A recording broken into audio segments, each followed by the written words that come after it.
There's an S-turn on the road. Some of the snowplows, they have this light, this just ultra bright light on the passenger side. It's basically supposed to light up the passenger or the ditch side of the road because of the wing plow. And I think if it wasn't for that, I wouldn't have seen this thing.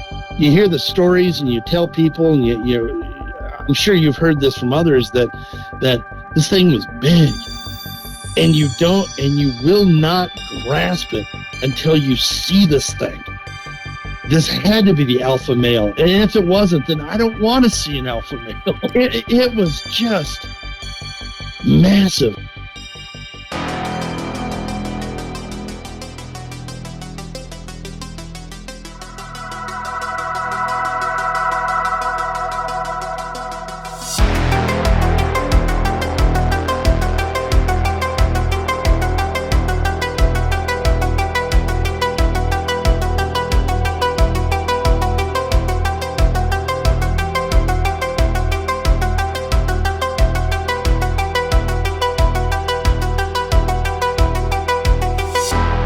I'd like to welcome Stan to Bigfoot Crossroads. Stan, how are you doing, sir? I'm doing well, man. How are you this afternoon? Doing all right, man. I appreciate you coming on here like this and talking to me. You know, we talked a little bit about your encounter that you had, and there were some aspects of it that actually really interested me. So I'm excited to talk about it, man. First off, where are you from? Tell me a little bit about yourself. I grew up in pretty much Bigfoot Mecca in central Washington. I grew up, I think our nearest neighbor, our year-round neighbor, was about 10 miles away. Wow. So yeah, we were out in the sticks. Today it's totally different. The population has absolutely exploded where I lived. But from there, I mean, I pretty much, except for a little bit of time in the military, I pretty much has been running around the middle of the Northwest. I spent a little time out in Pennsylvania, which was, I did that as a business assignment, but I did that so I can go out there and look at some of the areas out there for Bigfoot sightings as well. Man, you would actually be kind of surprised how many people do that. You know, once you catch the bug, man, it's always on your mind wherever you go. Well, after my sighting in 2015, you know, I was one of those people that, so we owned a restaurant out, like I said, about 15 miles from the nearest restaurant or from the nearest grocery store. So, like I said, we were out in the sticks. But we owned a restaurant out there. It was kind of a cafe, tavern. I don't know, you're that, you know, that remote, you pretty much anything you want to call it, social club, whatever. Yeah. So we got hikers, we got hunters, we got fishermen, we got, you know, campers all the time coming in saying, you know, weird things happened. And when I was a child, I was one of those people that I was smart enough, and not to say that I was lied to by my parents, but, you know, being 6, 7, 8, 9 years old, you know, parents would say, well, don't leave the property because, you know, don't know what's out in those woods. And I decided, you know, oh, yeah, the boogeyman. Ha, ha, ha, Right. You know? So by 10 years old, yeah, I started walking. I would start hiking on my own, and I would take off and never come home for 5, 6, 7, 8 hours at a time. And, you know, parents were busy at the restaurant. So long as I wasn't hurt, they didn't really care, you know, which is good and bad, you know. But I came home and ate dinner and went on my merry little way. It wasn't until my sighting, which by the way, was in January 15th of 2015. And when I had my sighting, so many emotions went through me. I remembered a couple of them being, you know, I was being lied to, and about all these loggers and whatever say, oh, there's no such thing as Sasquatch or Bigfoot or whatever. And I'm sitting there looking at this thing, and I'm like, you're telling me that's not real? But did you paint that on my windshield? I don't understand. Is this one of those Scooby-Doo things with the movie, with the movie camera that, trying to keep me, in my truck, and away I went. So, and from there just started a flurry of, I immediately went on the internet and started to research the topic a heck of a lot more. I started to read books, blah, blah, blah, talk to people, talk to friends. And it was only then that I realized that when I was out walking around at, 10, 11 years old, that I've had experiences pretty much all my life, and I didn't even realize it. Just that Bigfoot hindsight. Yeah. Once the eyes are opened. Yeah. Yeah. Who knew, I didn't know that they would throw sticks and pine cones and rocks and, whatever else at you. Not that I ever recall that ever happening to me, but I didn't know that they would do screams and howls and wood knocks and clack rocks together, and which I know I've heard all that kind of stuff when I was a kid. I know it.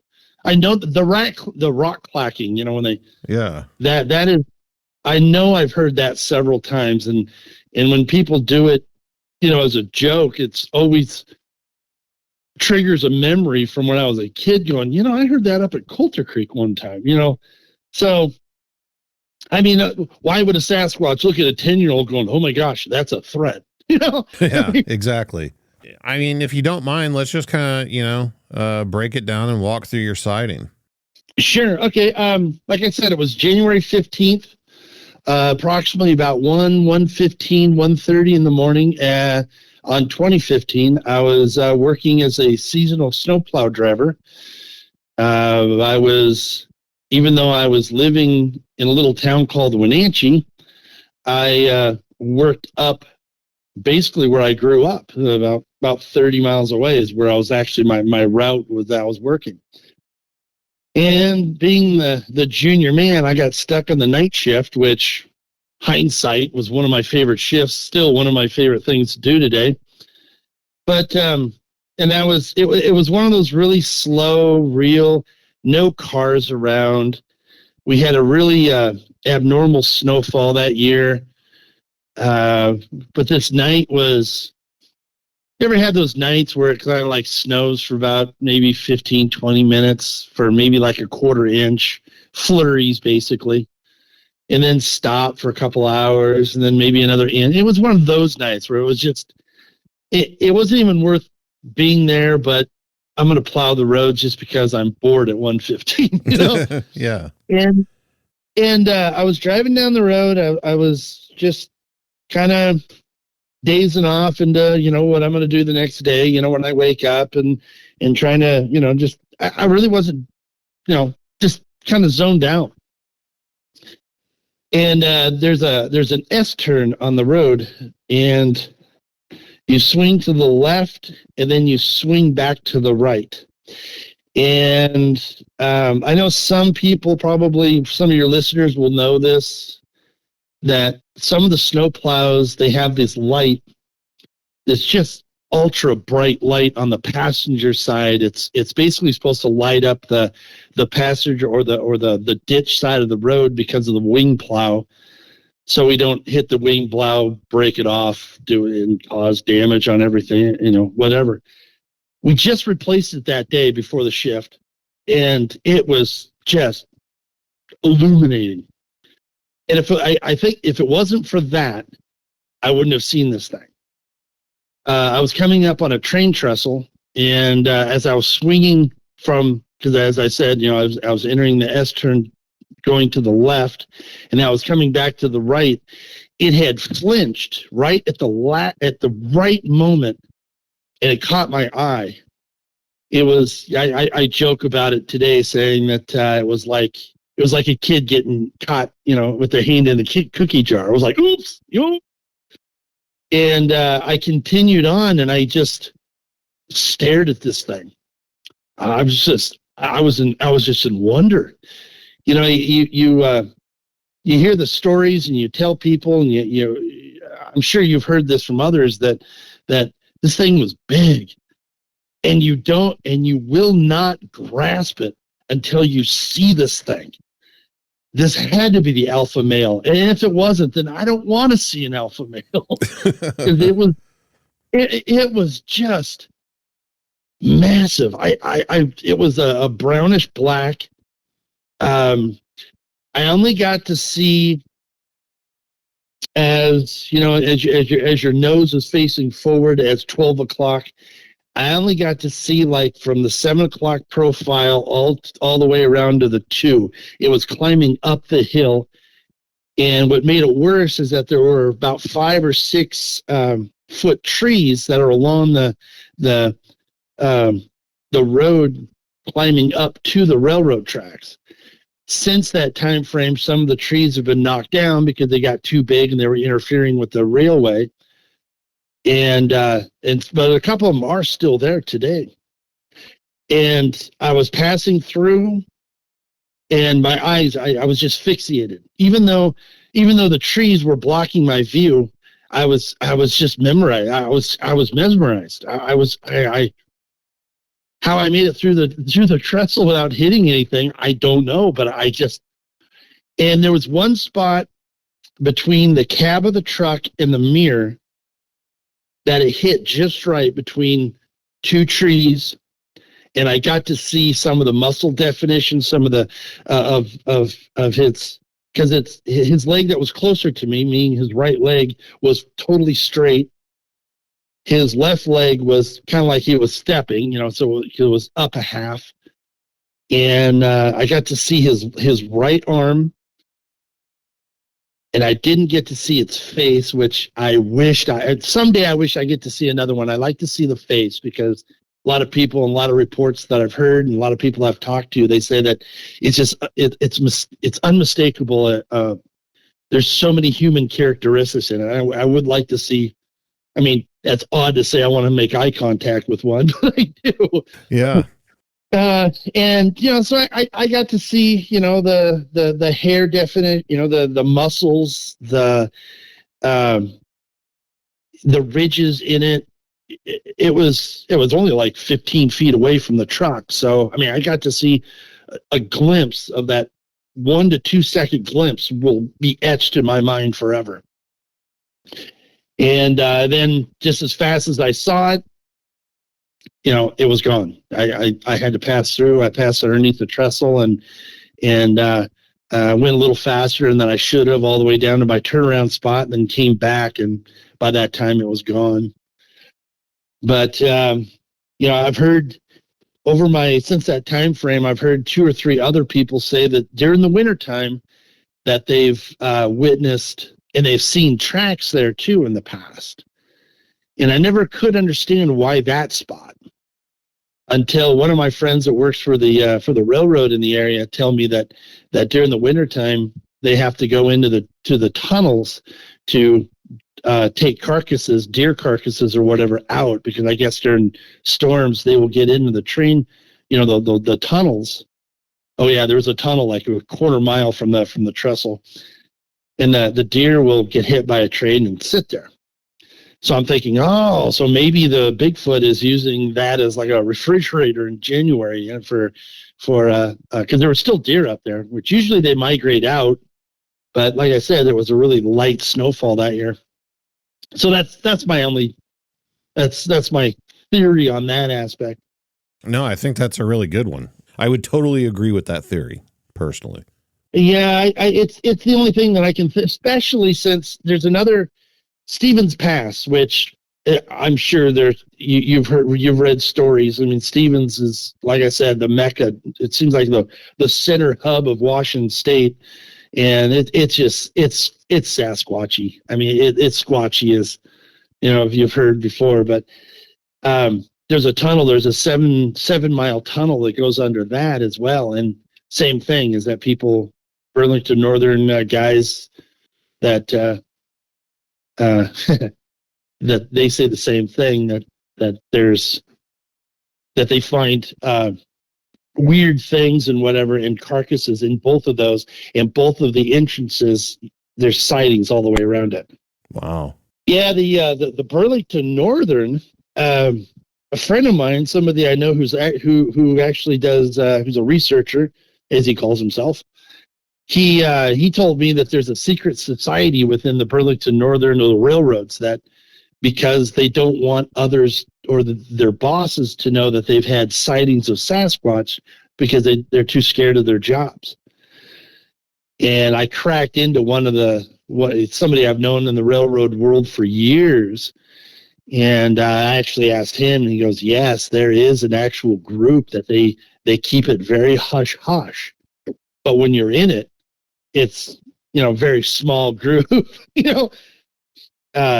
yeah, they say that they find tracks. They've seen things, things being thrown at them, trees being pushed down on them while they're working, tree knocks all the time. Yeah, so it's interesting. So yeah, Washington State, man, I there's not much more Sasquatchy in the world. There's great areas, but the whole state seems to be one hotbed. Yeah, for sure. I would definitely consider it the mecca for Sasquatch, for sure. Definitely. I actually used to know a guy that worked for the railway system as a train engineer. And I had asked him about Bigfoot, and he had never seen anything or anything like that, but he had heard a few stories from other train operators and stuff about Bigfoot sightings. And you hear a lot of sightings around railways and railroad tracks and stuff like that. Right.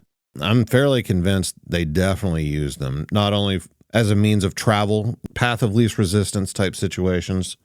Right, like power lines. Yeah, but also, for the advantageous food. Right. Animals getting hit by trains and trash comes off trains. There's always, litter around train tracks. And yeah, I think they definitely hang around railroads. I agree. Yeah.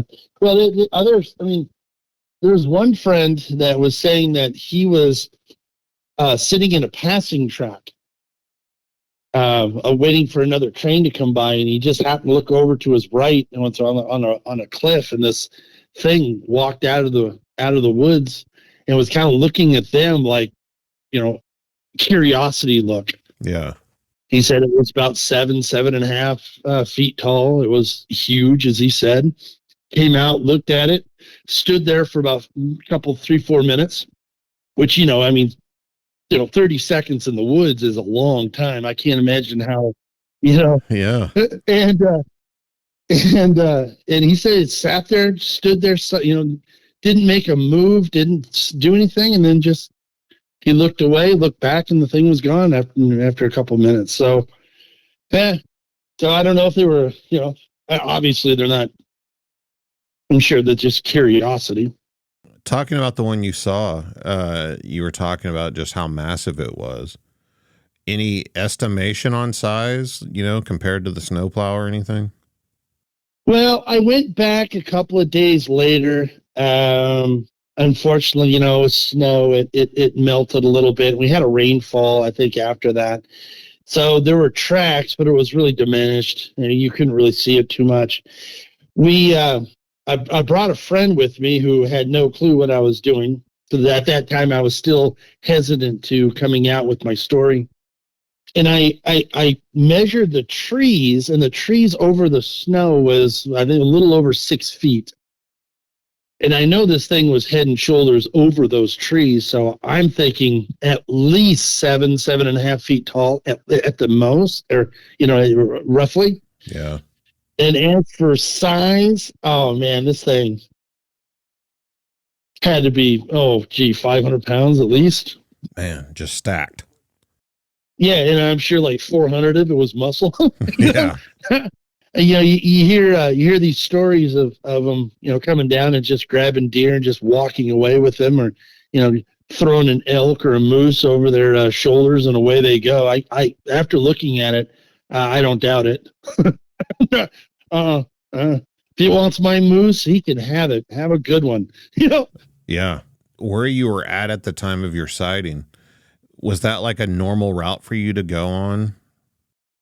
Yes. In fact, I grew up not far from there, like maybe 2 or 3 miles from that location.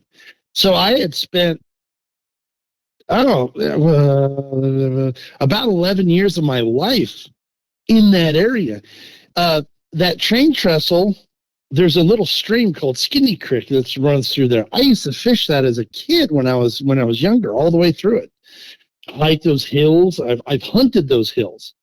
So it's not like it knows I'm there, you know? Yeah. Is that roadway, does it get much traffic or anything? It's a major highway. It's Highway 2 that runs from Seattle all the way. In fact, I think Highway 2 runs all the way to across the country through Montana. I know that. That's so far as I've gone. So yeah, it's a major road. So let me ask you about this, because this is something that I think about, fairly fairly often as my mind wanders on the mysteries of Bigfoot. I mean, one thing that stands out immediately is you were at an S-turn. Yeah.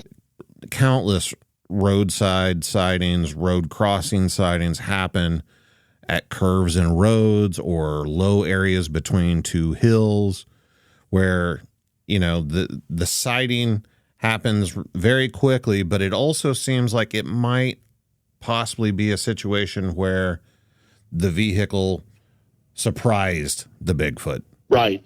But I mean, these things have to be totally aware of their surroundings at all times. Do you think that was the case with you? Do you think you actually got the drop on it, or is it just used to not being seen?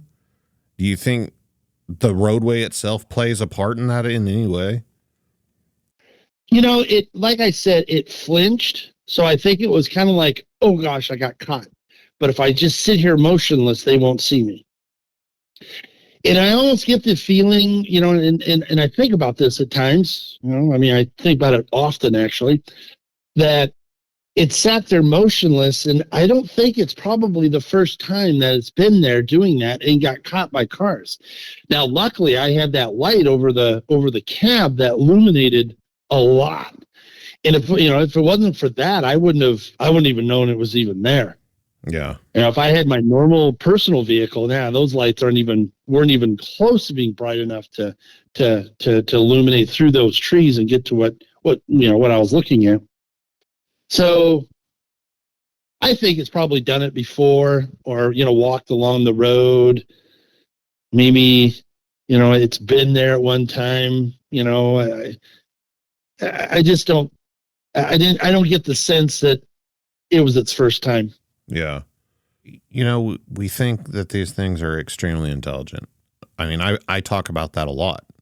I think most people underestimate their intelligence, but then you have these sightings where one runs out across a road in front of a vehicle, and I'm just like, why didn't it just wait and hide until the vehicle had passed,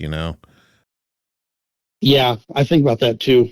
Wondering if it's like a juvenile or something that freaks out. In this case, it really sounds like that side light just really surprised it, because it's not supposed to be there and it got caught in the light. Right. Or knowing that, that it's been there before and it's just going to wait until, okay, they're gone, and then continue on whatever it was doing. So yeah, I get that feeling a lot. I think about that, because otherwise it probably would have acted a little differently, but what do I know? I'm just a mere human. Yeah.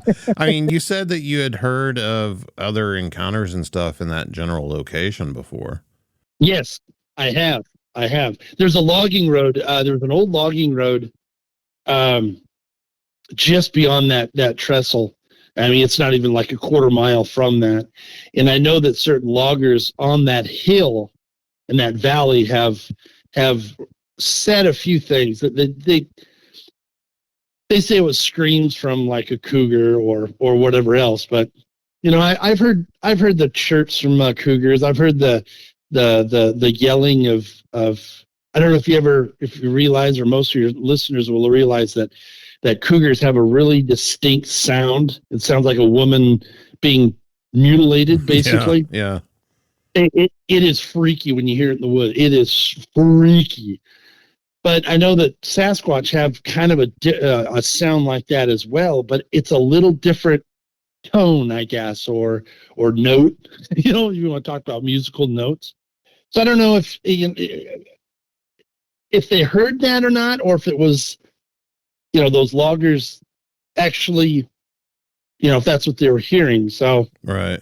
if you don't believe in Sasquatch, the first thing you're going to do is try to rationalize that particular sound or whatever. And, even Sasquatch people do it too.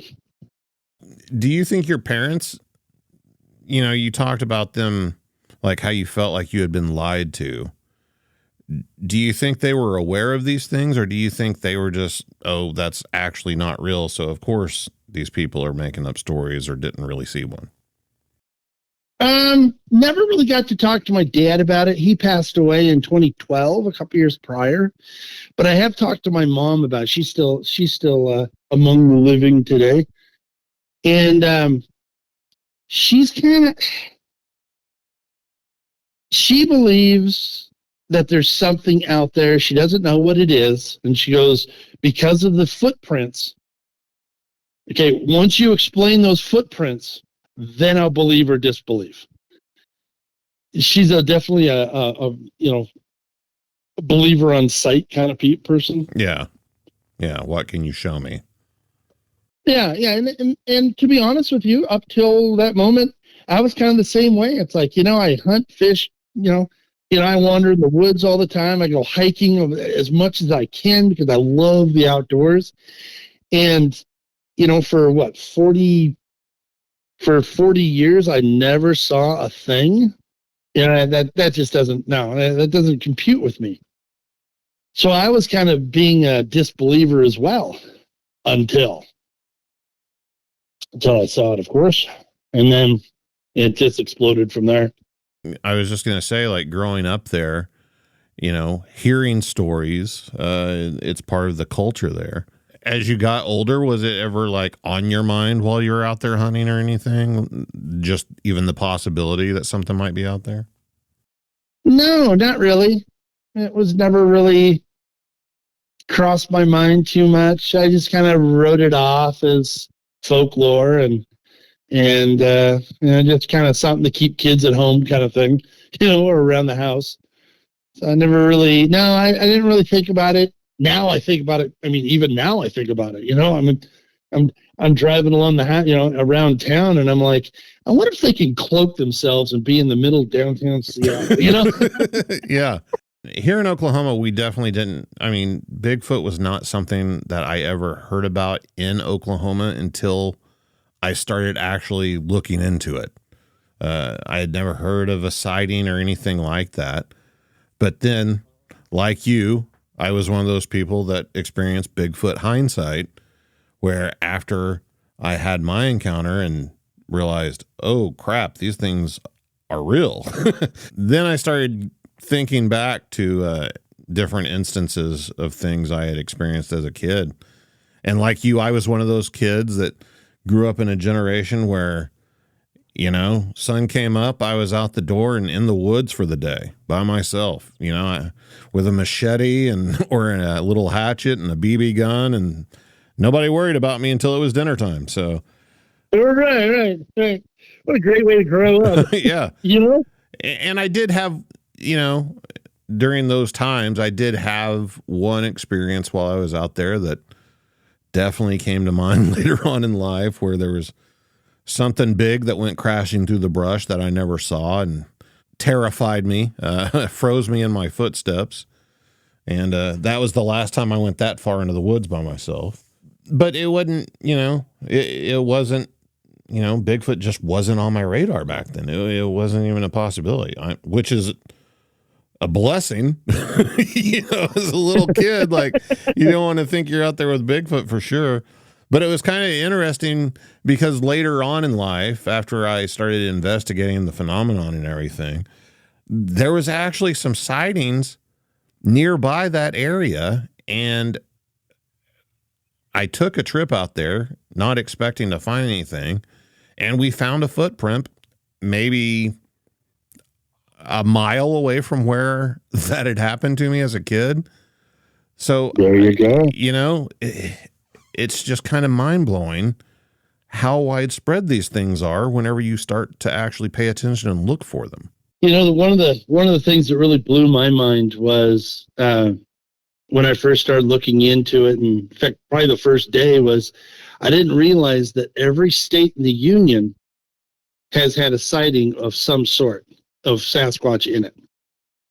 Obviously, some have a heck of a lot more than others, like down in Tennessee and, you know, along the Appalachian Trail and, you know, out in the swamps and the backwoods of Oklahoma, which I like parts of Oklahoma. I've always thought it was just scrubland, you know? Yeah, you have to visit. Well, you know, my only visit at one time was Fort Sill, Oklahoma, when I was in the military, and that was not a very pleasant, you know. Yeah, probably not the best. Have Oklahoma, but there's sightings all over the place. You know, I always thought it was just a Northwest thing. You know, the weird guys trying to keep, you know, the Scooby Doo people trying to keep people away from their, you know, their let's see, how can I say this appropriately? Their harvest. Yeah, their hobbies. And there were a lot of them in the 70s and 80s. And I'm sure some of that took place. I'm sure there was some shenanigans every now and then. Yeah, I'm 100%. I'm 99% sure that we saw some of those. So, have you gone on like any investigations or anything? I've only done my own recreations. I've done quite a bit with friends. Since coming back from Pennsylvania to Washington State again, I purposely moved. I'm like a mile from the Olympic National Park because I know that this is a hotbed with Sasquatch as well. I'd love to at least have an interview or at least sit down and talk to some of the, you know, like the Olympic Project. So I know they have expeditions around here all the time, and they I mean, from where I'm actually located, I've heard on other podcasts that there's a guy about a mile and a half away had something knock on his door, you know, inside of his house. Somebody was talking over the hill here. He had a research site there. I just started one down the road from where he had. Just started it like last weekend, so it'll be a little while until I can cultivate some data from it. But yeah, I'm really, and being here, oddly enough, I've actually had eye shine out of my window at about 20, 25 feet away. And I've had it once in November, once in January, and I'm about 50% sure that I had it 2 weeks ago in two different ones. One was a bright blue eye shine, which the best thing I can describe it, it's like the highlight or the high beam indicator on your dashboard of your vehicle. Mm-hmm. That blue. And then the other one was red, more commonly red. And I think I had another one, but I'm not 100% sure. The first one was really weird because, well, it was that blue. So I was sitting here watching TV, and my TV is elevated up above I've got two sliding glass doors underneath it. And I'm sitting there watching it, and all of a sudden these two blue eyes just start shining at me. And I didn't think anything of it, thinking it was a reflection. And then it kind of moved a little, and that's when it caught my eye. You know, it kind of cocked his head a little bit. And that's when I knew that it wasn't. There was no way. I was looking at the angle, too. It's like, you know, from where I'm sitting and the lights and where it's at, there's no way that's a reflection of something on that wall over there because I don't have any lights on that wall. And I got up, and it left. The next time I saw red lights, or red shine, and that was real quick too. And that was kind of funny because I got to see it actually move away, meaning that it pulled away and walked away. So you got to see the eyes, you know, just kind of leave. And was that at the same place, the same window? Yep. Same basic area. And and it's funny too, because I have a neighbor that's about 20 feet away, 20, 25 feet away. Well, maybe a little farther than that, but not by much. And they have never heard anything, seen anything, but I don't know if they know what to look for or if they even care to look for it. So it's fine with me. But it's kind of you go out about 20 feet and then it just dives. It's a steep incline down to the main road of this area. And if you follow that down about another 300 feet or so, there's a stream that comes up from the higher mountains that goes into the lake that I'm right by. And I think they follow that stream down, come up, and it's all shaded, except for the wintertime. It's not, obviously, because the leaves are gone. And they can stand there. I can sit there and nobody will ever see me. Yeah. It's a perfect spot. So they've already scoped me out. You know, they must have said, oh, hey, new energy in the area. Let's go take a look. I'm not sure if it's me or what, but like I'm trying to remember when this was. Last weekend before I went to bed, I got up, turned off the lights, turned off the TV. It was about 10:30 at night, and I was heading down the hallway to go to bed, and I just got just fear, this overwhelming fear. I've never felt that before, especially in my own home. You know? Yeah. I don't know how often I get looked at or watched. Somebody was telling me that I need to put up a game camera up there, but I don't know. I don't know if I want to, because I don't want to scare them away. I mean, in your situation, you know, as long as it's like a safe situation and you're interested in them, I don't know why you'd want to get rid of them as long as they were behaving. Exactly. You know, and that brings on another thought that I've been formulating is why is there evil ones and good ones? You know, there's stories. I mean, there's that one guy up in British Columbia back in the 1915 or whatever that was kidnapped and, you know, taken up to their whatever. You know, there's that story. I kind of okay, you know, but there's other stories too. Like there's a hunter up in Central Washington that was sleeping in a sleeping bag and had his gun under, in the sleeping bag, and something straddled him and just basically kicked the crap out of him. Oh, wow. Literally. He woke up, obviously he was awoke, but it was a 2 hour and he was just boom, something just, how big brothers go to little brothers and just slap them back and forth. And then once day broke, it left. He got up, wandered or hiked down to his truck, went to the emergency room. He had broken ribs. He had a separated shoulder.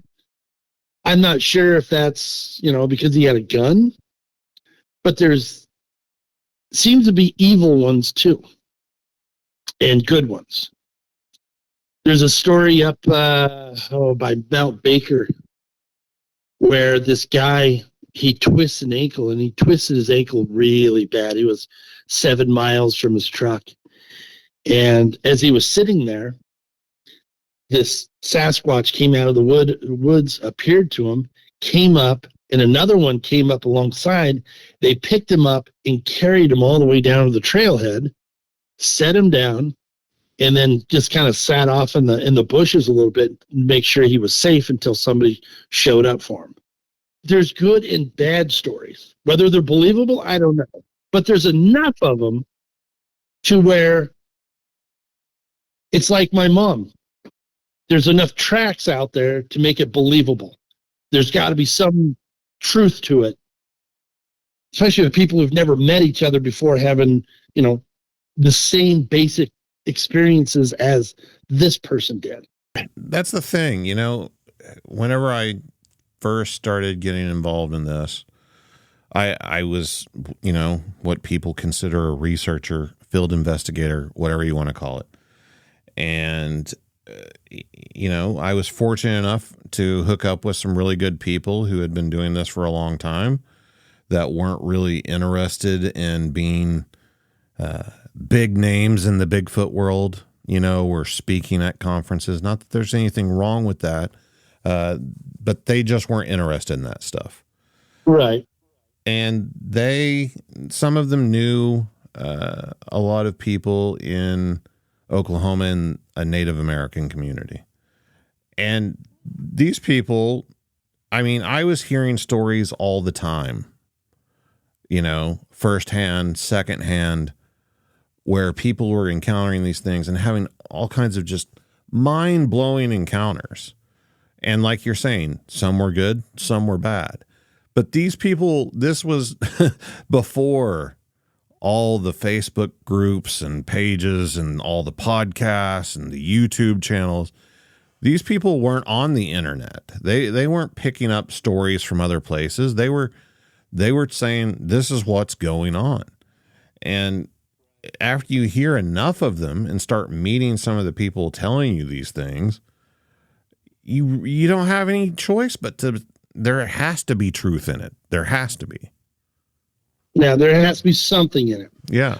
The Alaska, First Natives up in Alaska, where they think of a theory of Nakushnika, that they say that it shapeshifts. I heard one of the medicine man chief doodad, one of the higher ups in the leader. I think it was the one off of outside of Ketchikan, to be honest with you. But he was saying that the Kushnika takes the shape of a Bigfoot. That blew my mind. That blew my mind. I pressed pause on the podcast or whatever it was. I think it was YouTube channel at the time, and I just sat there. I was like, "Wow!" Now that took a totally different wrinkle. Yeah. So yeah, that blew my that was recent. That's the last or latest thing that blew my mind. I'm still grasping that one. Do you think, talking about how some are good, some are evil, do you think it's just like humans, how there's just like some people that are just bad people and then there's some people that are good people? Well, yeah. And another friend that I know who's a researcher, he was telling me that, that basically just almost verbatim what you said is that, there are some bad ones out there, and they think that the energy, the clan can feed on energy. I can't prove it, of course. I don't have a meter, an energy meter or whatever, but it seems very logical that they are based on interviews and just the reports out there from people that they can actually feed off of our energy. If you're having a good time at a campfire, not looking for Sasquatch, but actually enjoying each other's company, who the people around the fire, whatever, they tend to get more encounters with Sasquatch than people that are actually trying to locate them. It's almost like the Sasquatch know, oh, you're trying to find us? Well, let's play a little hide and seek, Yeah, yeah. Based on that, if they can actually sense energy from each other, and the clan feels that one of them is just not matching their energy, wouldn't you think that they would kick them out too? Now you have a rogue, Sasquatch that's running around the woods. Who knows? Maybe one bad day, maybe he got in a fight, maybe, got in an argument with the missus, or whatever. It wouldn't surprise me. Bears do it. Every other animal in the world has bad days, regardless. So yeah, it wouldn't surprise me that one of them out. There might be one or two out there with their wiring just not 100% like it should be. Yeah, I totally agree. Being able to, whether it's feeding off energy or just basing their own behavior off of it, even, whenever it comes to survival. I think that's a big explanation as to why Oftentimes you hear about encounters with hunters where it seems to be a more aggressive encounter. Whether, the Bigfoot puts on a display of aggression or runs them out of the woods or, throws rocks, whatever. Because whenever you're out there hunting, even if you're not trying to shoot the Bigfoot, you're still in hunter mode. You're still putting off that energy of a predator out in the woods. And maybe that leads to some of the more aggressive encounters. Whereas where you're talking about, people just out camping, having a good time, not hunting, not thinking about anything like that. The Bigfoot see that as a safer situation and just come in and kind of like chill and observe and, maybe mess with them a little bit. Yeah, I never thought about the hunter situation, but yeah, you're absolutely right. I mean, I always thought that, yeah, there's more sightings during the fall time because there's actually more people in the woods, in the not so common areas of the woods to be able to get sightings, but never thought about the idea that your mind frame going out there is totally different than just going out there to be alone. A couple of things come to mind just off the top of my head. And like, of course, I can't prove either one of these. These are just, stories. A lot of people will actually remember this one. It wasn't that long ago. I don't know if I should have said that because it may have been 10 years, but you know how it gets whenever you get older. But there was a little boy, I believe in North Carolina, that went missing for a while. He was gone for a few days, and then they just, huge search effort, combing the woods, hundreds of people, all these different agencies, using FLIR and tracking dogs and helicopters and everything else, trying to find this little boy. Eventually, after I believe it was a couple days went by, now it's become sort of a recovery mission. There's no way he could have survived. And then they just found him, like just standing out in the woods. And he said that a bear had taken care of him. Right. There's another story in Montana that happened too. Almost verbatim, almost the same age. I think he was like 6 years old. And, well, what is a 6-year-old going to think a Bigfoot looks like? It doesn't know what a Bigfoot is. So right. Saying that it was a bear. But then on the other end of the spectrum, there was a story about a guy who had gone out to an area to sight in his hunting rifle. And it was kind of off on the side of the road, out in the middle of nowhere, wooded area. There's like a big embankment, basically, kind of a scooped out side of the hill. They're pretty common shooting areas where I'm at, but I don't know if everybody has them like this. But anyways, the guy didn't come home. And they went looking for him, and they found his vehicle, and the guy was dead inside the cab of his pickup truck. I can't remember if his rifle was missing or if they found it. It seems like they found the rifle, but it was all busted up, like something had like beaten it on a boulder or something. It was all torn up. And his body was practically folded in half and kind of like shoved down under the steering wheel. And there was supposedly large barefoot footprints all around the vehicle. And they followed the footprints up this trail that kind of like went up on top of the ridge or whatever where you sight in the rifles. And eventually they lost, the footprints, but there was, I think, some blood up there and some shell casings where it appeared like the guy had gone up there and shot at something and maybe hit one. Oh. And so that story sounds really unbelievable. I get it. This story came from someone who was involved in the actual police investigation at the time. Wow. So insider information. Yeah. So it's like, okay, the general idea was that maybe he saw one while he was out there or something.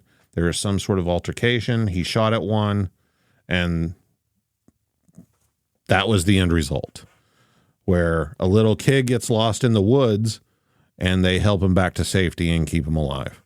Right. So it's, I mean, are they our friends? Are they not? What makes some friends? And so how can we tell the difference? Yeah. I mean, because in podcasting, especially like you've self-admittedly listened to podcasts. I'm a podcaster. There's a lot of scary stories out there. There's a lot of violent stories out there. And I talk to a lot of people that are afraid of these things oftentimes. But if they wanted to, nobody would be telling any of these stories. Exactly. As far as I understand, there's never been a Bigfooter disappear. Not yet, huh? As long as people have been going out in the woods, going into their territory and messing with them, trying to elicit a sighting, nobody has ever vanished. So I think usually people are safe. That brings on another thing that I've been kind of pondering for the last month and a half, year and a half, 2 years, is I watch a lot of David Pilates. I don't know if you ever listened to his Can-Am Missing 411 stuff. Right. Some of his missing stories, I just can't, with all the people and all the circumstances around it, I can't help but feel, and this is just me, I'm sure somebody out there would be like, hey, just, whatever, we'll take it wrong, but here we go. That it's really hard for me to sit here and think about that Sasquatch is not involved, at least somewhat, or knows where these people actually go. And here's my casing. There's a story that he did on a missing berry picker in Goose Creek. It's by Leavenworth, Washington. It's actually not far from my sighting. And it's over the mountain, a couple of mountain ranges. But I mean, if a bear can go 50 miles in a day for food, it's not far. This lady went berry picking. There's a lot of huckleberries up there, great huckleberries, and nothing was found. Absolutely zero. Not a hat, not her bag, not her, nothing except for a car, of course. They did the sheriff's department did a search around there, and they couldn't find anything. So after the first day of search, they left. When they came back the next morning to continue the search, there was a large X in the trees where the commander was parked. So I sit there and I say, that there's no way that, whether, it was his patch, one of those rogue Sasquatches we were talking about earlier. It leads me to believe that there's something, there's some, there's obviously I'm not smart enough or in the know or funded well enough to be able to go out there and figure out these, these answers. But it's really, really, really hard for me to say that in some of these missing people. Now, whether they're, I mean, I don't know if they're grabbing them and taking away, or if they see the Sasquatch, freak out, start running, and fall into a cliff or, fall into a ravine or whatever. And then, Sasquatch takes them. And I don't know if okay. I talked to another, and here's another story that kind of goes with this. There's a guy, there's a community up in the where I grew up, that this guy had chickens. And I was told it by a researcher, and then I went and actually talked to the guy because, how sometimes stories over time, a couple of details live here. We could, right. And I talked to him, and I was like, well, talk to me about this. What happened? And he goes, well, he came home one night about 11 o'clock. It was, there was snow. It wasn't snowing, but it was snow. And on the snowbank, there were 4 chickens. Boom, boom, boom, boom. And he goes, what was so funny was they were laid out exactly the same way, and their beaks were pointing in exactly the same direction. So I went in to go get my camera. This is early 80s, I think. I went in to go and get my camera, came out so I can take a picture, and when I came out, 2 of them were missing. But that leads to my point is that you see things that they have made, and they are perfectly done, like the beaks pointing in exactly the same direction. Yeah. Who's to say that their attention to detail, which blows me away, an animal could actually think of that, isn't detail oriented enough to be able to make sure that the scene, all hats, all clothes, all, whatever is gone. Some people believe that that they'll go through an area and they will purposely walk in an area to where they won't leave footprints. That's pretty detail oriented.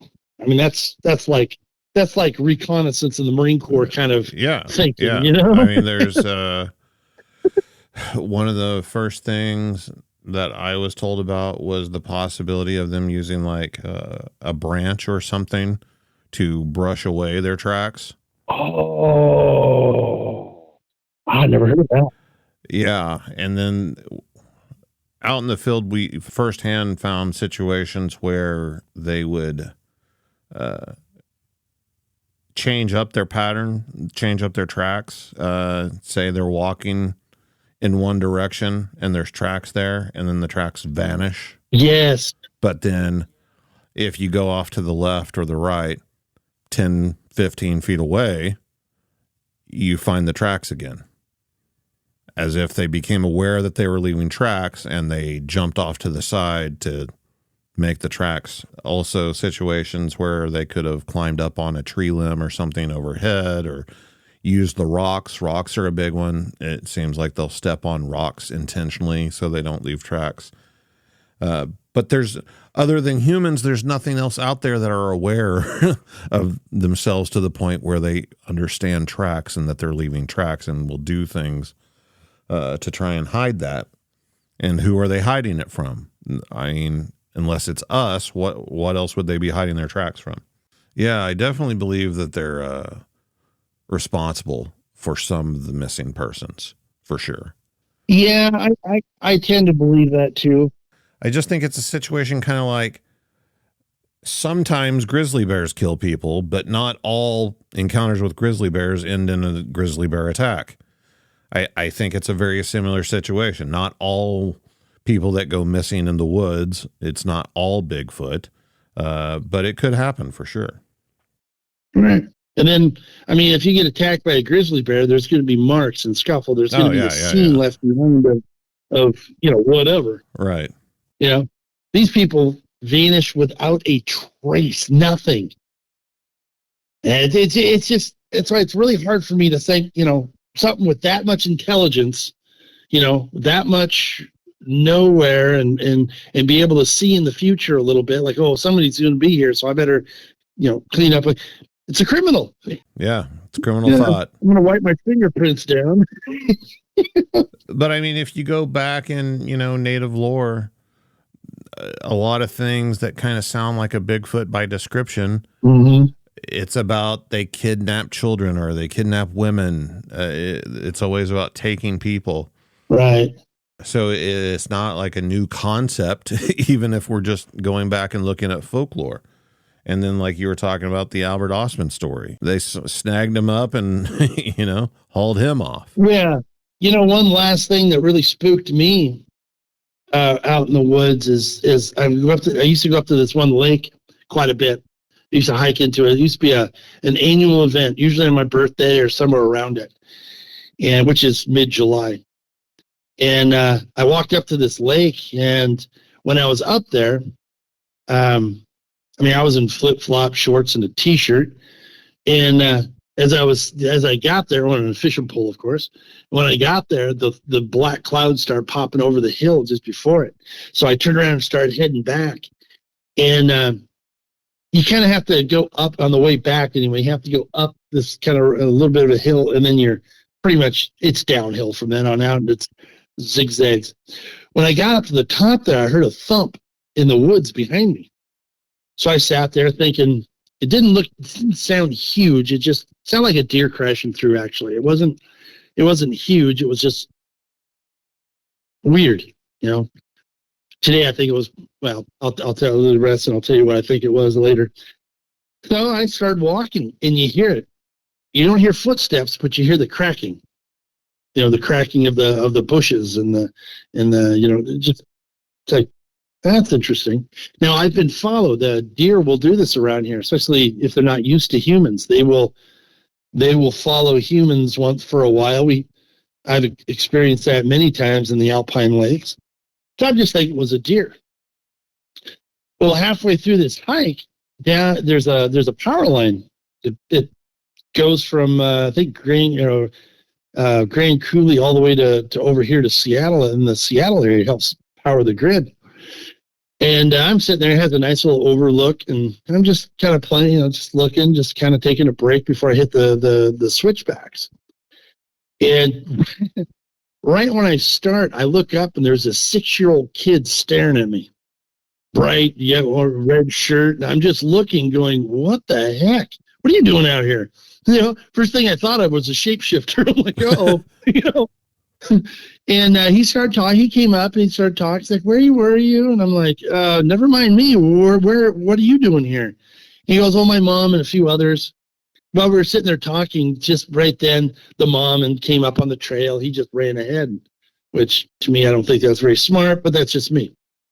So we're sitting there conversing, and I told him that the clouds. I left early because the clouds were coming over the hill, and blah blah blah blah.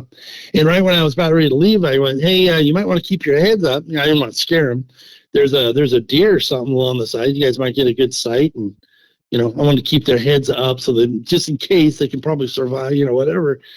And just keep an eye out. And they're like, "Okay, thank you." Well, like I said, this thing was a power line. This thing is open. We didn't see anything cross from those trees all the way across the 300 yards or 200-yard power line roads through the trees or to the other side. And wouldn't you know it, every single time I hit the west side of the switchbacks, because they went from west to east, so they came down this hill. Every time that I got close to the western point, it would move to a vantage point to watch me. Huh. And I got scared. That was the only time still today that I got scared in the woods. I've come up on cougars. I've come up on bears. No grizzlies yet, but black bears, which by the way are just as deadly. Yeah. They attack people more than grizzly bears do. Yeah, and they say, oh, it's because there's 75,000 black bears in America. It's like, yeah, I don't know, but that's okay. Whatever. I'm not going to argue with you. And I've come up on them on my own, and I've step aside, let them walk through. But that was the first time that I actually because it was watching me, nobody else, not the doggone kids, the easy prey that went up there. It went after me. And when I got to the truck, I sat there and I looked back, and I'm like, wow, I just left. I went to a sporting goods store, and for the first time in 45 years in the woods, whatever, I'm now carrying some type of protection with me other than a walking stick. That's how bad it scared me. It got me. It changed my whole entire outlook. So I got to talking to a couple of my researcher friends, and the first one looked at me and he goes, "Wait a minute, you've been hiking up there since you were 8, 9, somewhere in there?" I go, "Yeah, it's one of my first hikes. I was like 7 or something like that when I first went there." He goes, "Do you think it was a situation where that Sasquatch remembered you?" And wanted to follow you out to make sure that you were all right. And I'm like, no, I think he was trying to kill me. Yeah, he was definitely going to eat me. No, I was bigger and fatter than those people. He wanted me. I have more muscle mass. What are you talking about? But I mean, that's a prime example of how, a situation can take a turn either direction depending on your perspective of it. Exactly. That's a great point.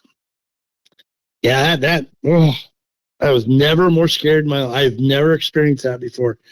And it was smart enough to know the perfect places to see where I'm at without being discovered herself. Yeah, maybe it was a female. Who knows? Hey, maybe there's another perspective that could be seen. Yeah, that was I don't go in the woods anymore without some type of protection of some sort now. That got me. That was the only time I've ever been really scared in the woods. Have you had any paranormal experiences or UFO sightings? Yes. And I haven't really talked about it much because there's been times. There was one time that I think it was my brother.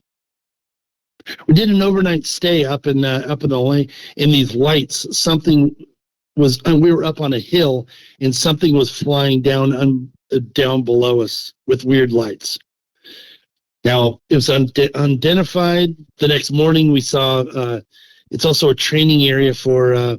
There's a Whidbey Air Base, Whidbey Island Naval Base, or whatever they call it, that they train up in that area as well. And they were flying F-16s in almost exactly the same spot.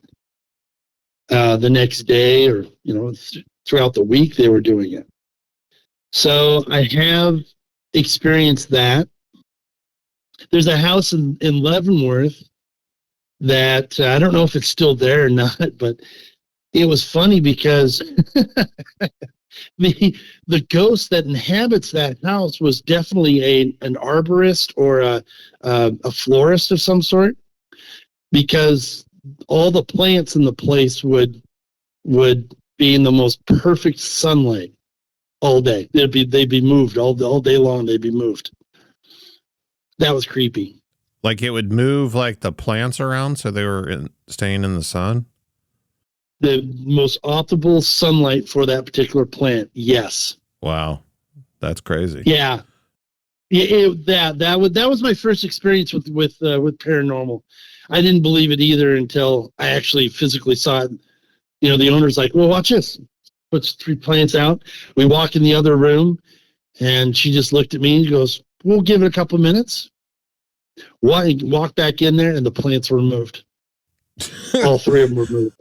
I just said, oh, let's do it again. Did it again, and they were moved again. Can you imagine, like, the first 15 or so times that happens?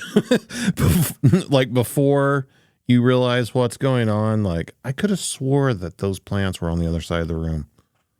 Yeah. And that's what she said when she first moved in, like 10 years ago or so, that she would, put out the plants, and I could have swore I put that. What? Yeah.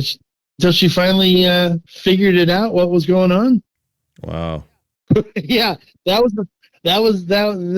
It never appeared, never showed, never did anything other than just move the plants to the optimal place for their sunlight or whatever they needed. That's all it cared about. That's all it cared about. I have seen orb. I saw an orb once, but it was during a, I was pretty drunk. I'll have to admit. So I can't give it to him, but we were out in the woods, bunch of us, big bonfire, and one of our friends was looking up going, it's kind of a light blue, like ball cylinder thing over the top of the trees. And we all looked at it, and it took off. But like I said, we were all drinking. So So that's all that I've in the paranormal world that I've experienced. There's a lot of people out there that with the balls of the orbs and Sasquatch are very connected, and there's a connection there too somehow, some way. There's a lady up in outside of Arlington, Washington that I can't remember where I read it from, but she saw a UFO come down in a white light down to the ground, and a Sasquatch walked out of the white light. Really? Yeah, I read it like 2 years ago. I flagged it, and then I had to get a new phone, and I was like, darn, because I really want to see that. I would have really liked to have printed that off and put it in my files. Yeah, it's but if you do, it's Arlington, Washington, like Arlington, Virginia. That's pretty interesting. One of the first quote unquote crazy stories I heard in Bigfoot 25 years ago was about somebody who supposedly had video. Oh, night vision video from like I want to say like one of those Sony Handycams that had the night shot on them. Right.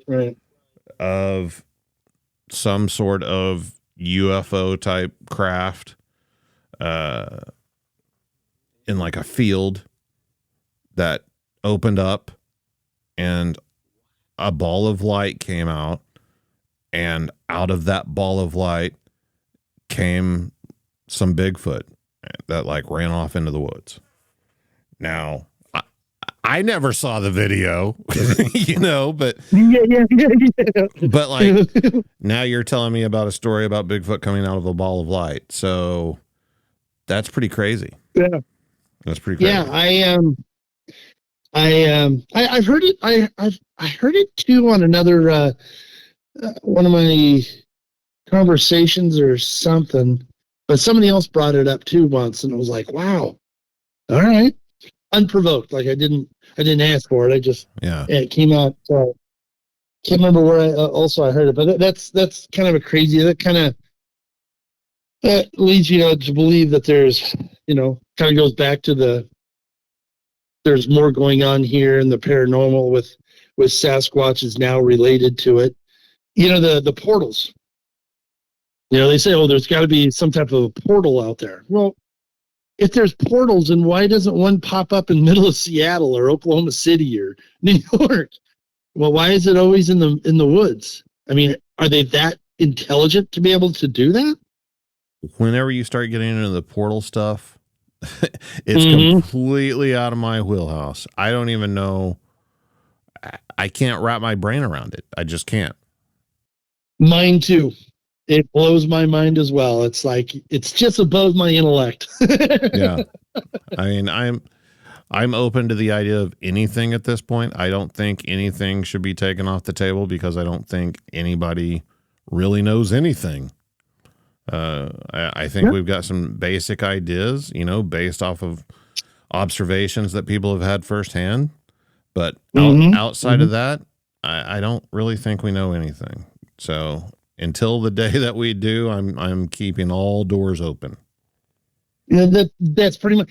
And it seems like the farther we get into it, the more we realize we don't know anything. I think that's a good place to end it. Stan, I appreciate you coming on, man, and talking with me and sharing your stories. Yeah, well, I will. I'll stay in touch if something comes up again or whatever. Or yeah, I'd be more than happy to tell you about even more my things that are going on. So keep those eyes peeled out that window. Yeah, if something transpires there, I will let you know. If you've had your own encounter with Bigfoot, Dogman, ghosts, aliens, whatever, send me an email at bigfootcrossroads@gmail.com. If you get a chance, go check out the website, bigfootcrossroads.com. You can find links to social media, merchandise, past episodes, everything you need, all in one place. And until next time, remember, there's something in the woods.